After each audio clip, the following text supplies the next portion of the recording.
Okay, welcome back. अब हम आते हैं dynamic and conditional styling in CSS. तो पहले हम देखेंगे कि हम कंडीशनली कैसे इनलाइन सीएसएस की स्टाइलिंग कर सकते हैं। देन हम मूव करेंगे कि हम किस तरह दूसरी सीएसएस क्लासेस को यूज करते हुए डायनामिक एंड कंडीशनल सीएसएस कर सकते हैं। अब अगर आप देखिए, मैं यहाँ पे आता हूँ header.js में और इस कोड को रिमूव करता हूँ because I don't need it, alright, और सेव करता हूँ। साथ में header.css से इसको वापस कमेंट आउट कर देता हूँ।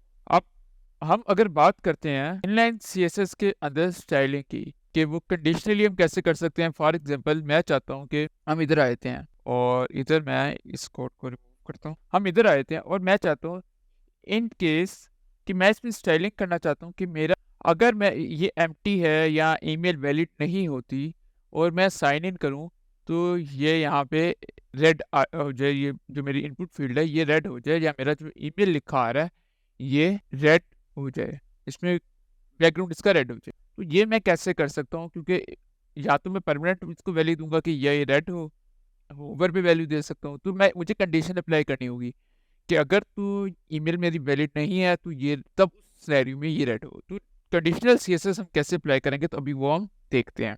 सो मैं अपने वीएस कोड में आता हूँ और वीएस कोड में यहाँ पे आपने क्या करना है, आप स्टाइल का स्टाइल, और स्टाइल के अंदर हम जो ऑब्जेक्ट पास करते हैं रेट के में स्टाइलिंग के लिए, वो कुछ इस तरह का होता है। तो नाउ अब ये हमारा एक ऑब्जेक्ट है, ये इसको आप ऐसे ना कहें कि डबल कर्ली ब्रेसिस के अंदर हम स्टाइल करेंगे। हम डायनामिक कर रहे हैं कि डायनामिकली जब भी हम करते हैं तो हम कर्ली ब्रेसिस के अंदर लिखते हैं। जस्ट लाइक कि ऑन चेंज के अंदर हमने ये कर्ली ब्रेसिस दी, अब उसके अंदर हम एक ऑब्जेक्ट पास कर रहे हैं, उसके अंदर हम स्टाइलिंग करेंगे। अब मैं चाहता हूँ मेरा जो बैकग्राउंड कलर है, जस्ट लाइक कि मैं यहाँ पे कहता हूँ बैकग्राउंड, तो देखिए बैकग्राउंड कलर में भी हमारे पास जब हम यूज कर रहे होंगे रिएक्ट में, तो वो बैकग्राउंड कलर कुछ इस तरह होगा इंस्टेड ऑफ इस तरह। बैकग्राउंड कलर, अब मैं चाहता हूँ मेरा जो बैकग्राउंड कलर है वो हो जाए रेड, तो मैं इसको किसका दूंगा, मैं इसको दूंगा इसका रेड। ऑलराइट, मैं इसको सेव करता हूँ और अब देखिए ये रेड हो गया, बट मैं इसको चाहता हूँ ये कंडीशनली हो। तो कंडीशनली मैं इस पर फिर डायनेमिकली इसको करूँगा, और डायनेमिकली करने के लिए मैं यहाँ पे यूज़ करूँगा टर्नरी ऑपरेटर। और टर्सरी ऑपरेटर किस तरह यूज़ करूँगा, मैं यहाँ पे जो ईमेल नॉट वैलिड वाले हैं कि जो चेक करे कि मेरी ईमेल वैलिड है कि नहीं, मैं यहाँ पे लिखूँगा ईमेल नॉट वैलिड। और फिर उसके बाद मैं अब यहाँ पे दो कंडीशन होगी, अगर तो मेरी ईमेल नॉट वैलिड ट्रू है, ये ईमेल वैलिड नहीं है, तो उस सिनेरियो में यहाँ पे कलर आ जाएगा, और अगर वैलिड है तो उस सिनेरियो में सेकंड कलर आ जाएगा। अब मैं चाहता हूँ कि मेरी अगर तो ईमेल वैलिड नहीं है तो यहाँ पे जो कलर आए वो जस्ट लाइक के आ जाए रेड, अदरवाइज वो वाइट।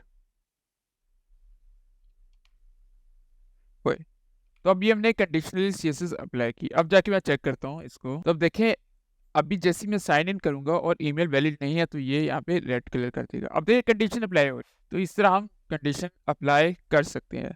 अब सेकंड वे क्या है, सेकंड वे है कि मैं अपनी क्लास सीएसएस को, सीएसएस की फाइल के अंदर मेरी सीएसएस पड़ी हुई है और मैं उसके थ्रू इसको वैलिड या इनवैलिड करना चाहता हूँ। तो उसके थ्रू कैसे करेंगे, उसके थ्रू जैसे मेरा यहाँ पे प्रीवियस कोड लिखा हुआ था क्लास नेम के साथ, उसके साथ करेंगे कि मैं यहाँ पे, अब स्टाइलिंग का ये है ना कि ये हार्डकोर कोड हो जाता है और ये हमारे JSX के बीच में CSS आ जाती है। तो मैं इसको बजाय अगर क्लास नेम के थ्रू करूँ, तो जो हमारे पास ये सेकंड वे है, पासवर्ड पे आप देखें तो ये क्लास नेम के थ्रू है कि मैंने यहाँ पे क्लास नेम थी। अच्छा, अब यहाँ पे भी ना CSS की जब हम बात करते हैं ना, तो CSS में रिएक्ट के अंदर क्लास नेम हम क्लास इस तरह नहीं प्रोवाइड करते जिससे हम क्लास प्रोवाइड करते थे अपने सिंपल स्टाइलिंग के अंदर हमने पढ़ा था।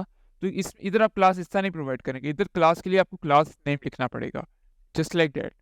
आप यहाँ पे भी अपने ऐसे ही करना है। अगर तो पासवर्ड नॉट वैलिड है, कि अगर जस्ट लाइक यहाँ की हम बात करें, तो मैं यहाँ पे इस तरह कह सकता हूँ कि क्लास नेम, और यहाँ पे अगर मैं यहाँ पे आप सिंगल कर्ली ब्रेसेस देंगे क्योंकि ये आप डायनेमिकली कर रहे हैं, तो मैं यहाँ पे कहूँगा अगर तो मेरी ईमेल नॉट वैलिड है तो इन दैट सिनेरियो मेरे पास इनवैलिड की क्लास जो प्रॉपर्टीज हैं वो आ जाएंगी, इनवैलिड। अदरवाइज क्या आएगी, अदरवाइज यहाँ पे अनडिफाइंड आएगी। रिमेंबर यहाँ पे अदरवाइज अनडिफाइंड आएगी, अनडिफाइंड मीन कि कोई क्लास नहीं आएगी यहाँ पे। ऑलराइट, अब यहाँ पे मैं इसको कमेंट आउट करता हूँ और यहाँ पे आप जाके देखिए हमारी इनवैलिड की क्लास क्या है। तो यहाँ पे मेरी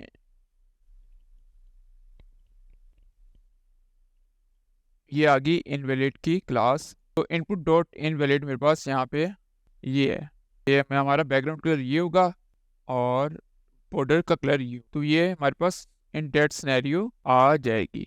ऑलराइट, अब हम जाके देखते हैं। तो अब देखें ये हमारे पास कुछ इस तरह आ गई है। अब एक और चीज़ आती है, हम लेबल की बात करें तो लेबल की जब हम बात करते हैं तो अब देखें यहाँ पे वैसे तो मेरा जो लेबल डॉट इनवैलिड होगा तो वो रेड इस कलर में आ जाएगा।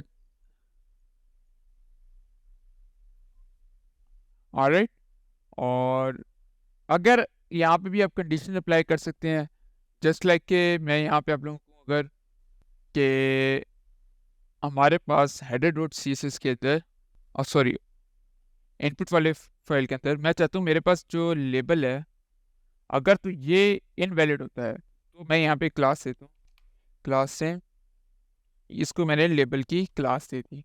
ऑलराइट, अब मैं चाहता हूँ अगर मेरा लेबल इनवैलिड है तो यहाँ पे दूसरी क्लास लग जाए इनवैलिड की। अब यहाँ पे दो क्लासेस लग रही हैं, एक लेबल की एक इनवैलिड की। सेव करता हूँ तो अब देखिए हमारा जो लेबल है वो रेड हो गया। अब ये हर सिनेरियो में ही रेड रहेगा। ये अगर हमारा इनपुट फील्ड वैलिड भी है टाइम भी रेड है, इनवैलिड भी है तो ये रेड है। मुझे यहाँ पे कंडीशन अप्लाई करनी होगी, और यहाँ पे मैं कंडीशन कैसे अप्लाई करूँगा, यहाँ पे फिर हमारे पास कंडीशन अप्लाई करने का जो वे है वो ये है कि मैं यहाँ पे इनवैलिड देने की बजाय मैं इस पे यूज़ करता हूँ first of all backticks.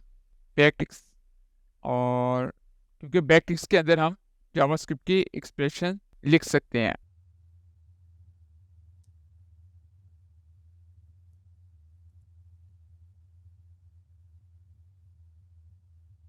Alright, हम यहाँ पे इसको इस साथ जो है यहाँ पे लिखेंगे इन दिस वे, और यहाँ पे हम लिखेंगे बैकटिक्स, और बैकटिक्स के अंदर हम यहाँ पे देते हैं लेबल, और लेबल के बाद हम कंडीशनली अपनी एक क्लास देंगे। किस तरह हम यहाँ पे यूज़ करते हैं डॉलर, और ये इस के अंदर हम कोई भी अपनी जावास्क्रिप्ट की एक्सप्रेशन लिख सकते हैं। तो इसके अंदर मैं लिखता हूँ ईमेल नॉट वैलिड। अगर तो ईमेल वैलिड नहीं है तो उस सिनेरियो में क्या हो, उस सिनेरियो में हमारे पास यहाँ पे इनवैलिड की क्लास आ जाए, अदरवाइज हमारे पास जो होगा वो एम्प्टी क्लास आ जाए, मीन्स अदरवाइज हमारे पास कोई क्लास नहीं।